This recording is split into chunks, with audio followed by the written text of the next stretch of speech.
না। রাসূল সাল্লাল্লাহু আলাইহি সাল্লাম বলেন, ইন্নার রুকা ওয়াত তামাইম ওয়াত তাওয়ালা শিরকুন, ঝাড়ফুঁক করা শিরক।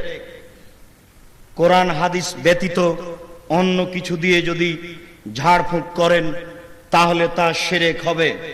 কোরআন হাদিসের আয়াত পড়ে আপনি ঝাড়ফুঁক করতে পারেন। আজ থেকে যদি কোনো মুন্সির কাছে তেল পড়তে নিয়ে যান, যদি পানি পড়তে নিয়ে যান, তাহলে মুন্সিকে আগে জিজ্ঞাসা করবেন, মুন্সি আপনি যে আমার তেল পড়বেন কি বলবেন, আপনি যে আমার পানি পড়ে দিবেন কি বলবেন। যদি কোরআন হাদিসের দোয়া হয় তাহলে আপনি নিতে পারেন, যদি না হয় তাহলে আপনিও মুশরিক, সেও মুশরিক, সাবধান থাকুন। তিনি বলেন অত্যাওয়ালা শিরক, স্বামী স্ত্রীর মধ্যে ভালোবাসা সৃষ্টি করার জন্য যে কোনো মাধ্যম অবলম্বন করা শিরক। কোন লোকের কাছে গিয়ে ভালোবাসার পথ খুঁজবেন না। যেই দিন বিবাহ পড়ানো হয়েছে সেই দিন আল্লাহ স্বামী স্ত্রীর মধ্যে ভালোবাসা দিয়ে দিয়েছেন।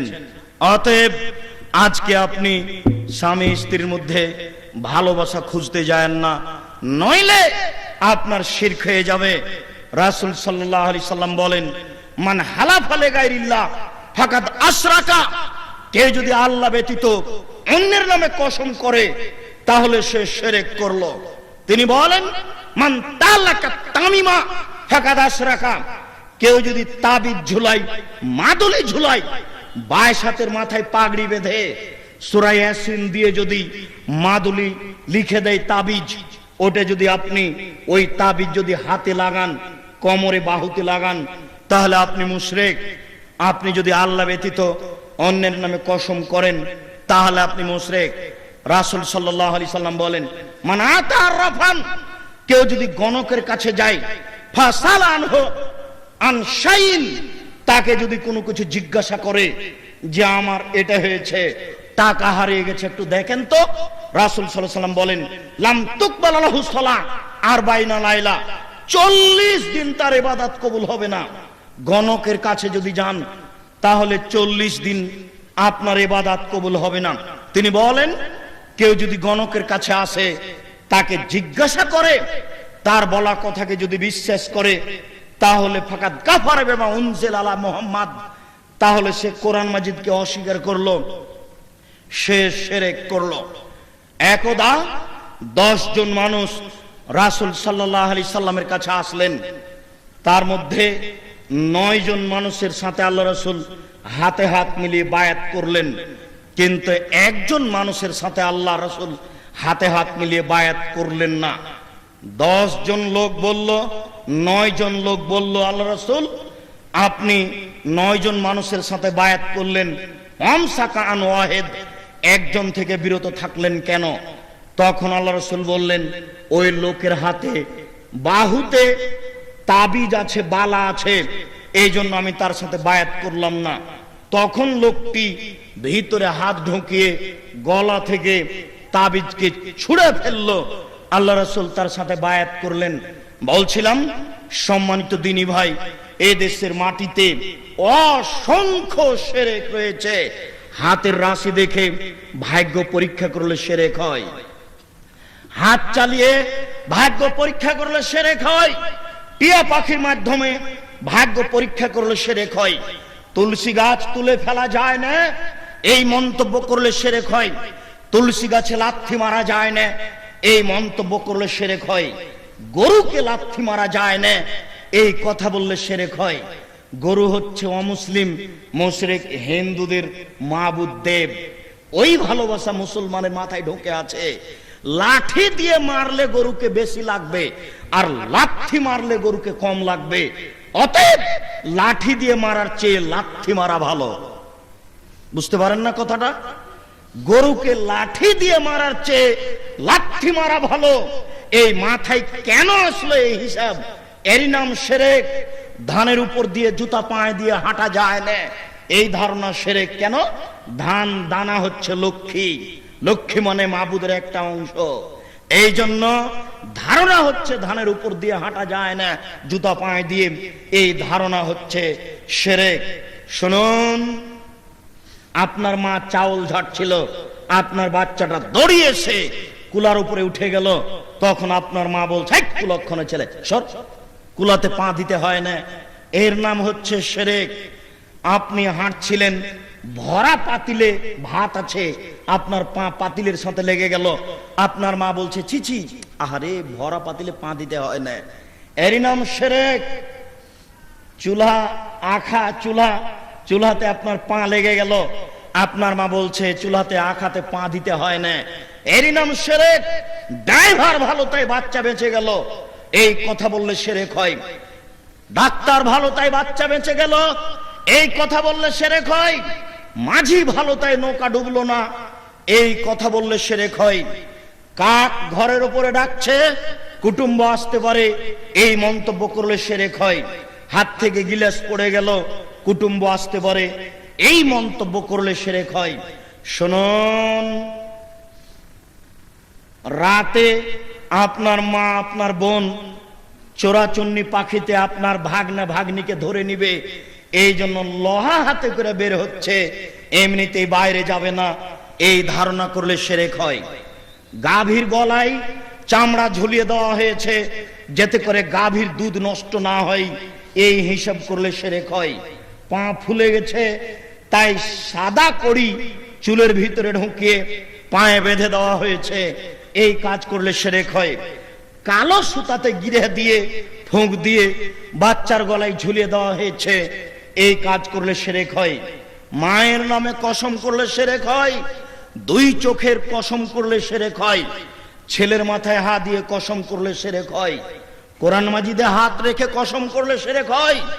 মসজিদে গিয়ে কসম করলে শিরক হয়।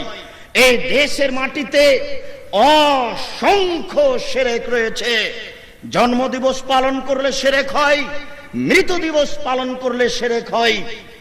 আপনার স্ত্রী ফরজ গোসল না করে ভাত রান্না করেছে, এই কথা যদি আপনার মা জানতে পারে, তাহলে আপনার মা বলবে ছিছি রে, কি যে একেবারে বোমা, সংসার ধ্বংস করেছে, বাড়ি থেকে বরকত উঠে গেল।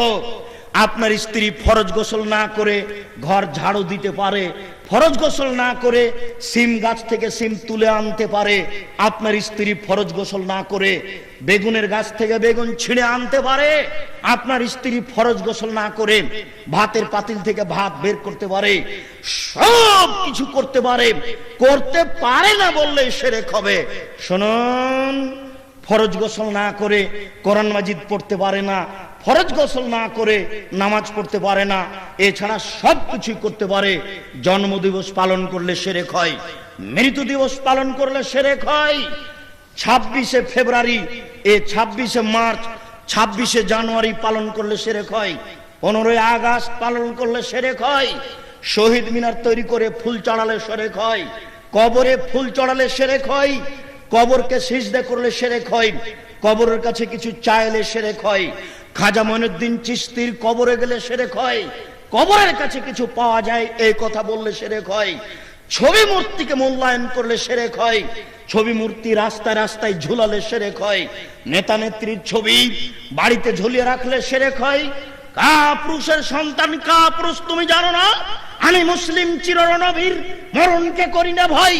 আমি যদি মরি তাহলে আমি শহীদ, বেঁচে থাকি গাজী। মরাও যতটুকু, বাঁচাও ততটুকু। মরলে শহীদ, বাঁচলে গাজী।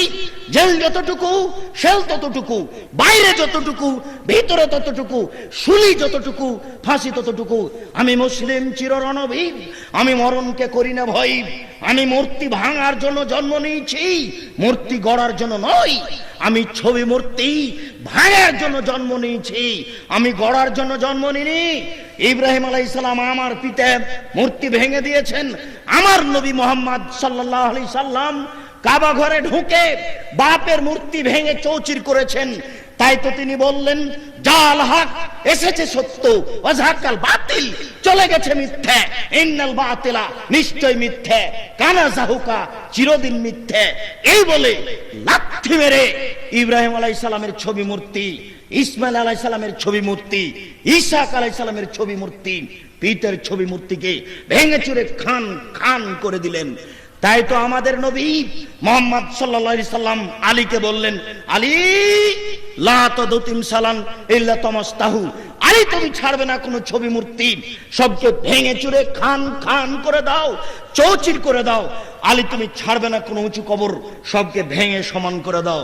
শুনুন, আপনি যদি খাজা মঈনুদ্দিন চিশতির কবর ভাঙতে না পারেন, তাহলে আপনার ছেলে ভাঙবে। আপনার ছেলে যদি খাজা মঈনুদ্দিন চিশতির কবর ভাঙতে না পারে, তার ছেলে পারবে। কেউ যদি ভাঙতে না পারে, যেদিন ঈসা আলাইহিস সালাম আসবেন, সেদিন লাথি মেরে কবরকে ভেঙে চৌচির করে দিবেন কাপুরুষ। সেই দিন তোমার বাপ ঠেকাই যেন, সেই দিনের তুমি অপেক্ষায় থাকো। মনে রাখো, উঁচু কবরকে ভেঙে সমান করতে হবে, এটা আমাদের নবীর কঠোর আদেশ। ছবি মূর্তিকে ভেঙে চৌচির করে দিতে হবে, এটা আমাদের নবী মুহাম্মদ সাল্লাল্লাহু আলাইহি সাল্লামের কঠোর আদেশ। মুসলমানের বাচ্চা ছবি মূর্তি তৈরি করতে পারে না, মুসলমানের বাচ্চা ছবি মূর্তি তৈরি করতে পারে না, মুসলমানের বাচ্চা ছবি মূর্তি তৈরি করতে পারে না। শোনো বাঙালি, কাপুরুষ হয়ে গেলে কেন? জাতির জন্য তুমি বোঝা হয়ে গেলে কেন? তোমার চোখের সামনে রবি ঠাকুরের গান আসলো কেন? তোমার অ্যাসেম্বলিতে ক্লাসের সূচনায় রবি ঠাকুরের গান হবে কেন? তুমি যদি গান বানাতে না পারো, তাহলে তুমি নজরুলের গান ধার করো। নজরুল বলছেন, বর্ধমান জেলার চুরলিয়া গ্রামে মুসলমানের বাচ্চা নজরুল জন্ম নিলেন, ওই গানকে তুমি বাছাই করে নাও। কি গান? চল চল চল ঊর্ধ্ব গগনে বাজে মাদল, থাকবো না আর বদ্ধ ঘরে, দেখবো এবার জগৎটারে। কত সুন্দর, একেবারে জোরালো গান, যে গান ছেলেদেরকে সামনের পথে নিয়ে যাবে। তুমি রবি ঠাকুরের গান বাছাই করলে কি করে? কাপুর সন্তান, তুমি কি করে এই শিরকের নিকটে মাথা নত করলে? তুমি কি করে ভোট কেন্দ্রে যাও? সম্মানিত দিনী ভাই, বলছিলাম জন্ম নিয়েছি ছবি মূর্তি ভেঙে দেওয়ার জন্য, ছবি মূর্তি গড়তে আসেনি। শুনুন, কোন হিন্দু খায়ার আস্তানায় গিয়ে আপনি ছবি মূর্তি ভাঙতে পাবেন না। আপনি এটা করলেন কেন? সেটা হচ্ছে আপনার সাথে কথা। আপনি জানেন না যে আমি মুসলমানের বাচ্চা? আপনি ভুলে গেছেন? আপনি ভুলে গেছেন যে আমি মুসলমানের বাচ্চা? আপনি ভুলে গেলেন? আপনি কেন ভুলে গেলেন নিচের পরিচয়? যুবক, তুমি কেন কাপুরুষ হয়ে গেলে?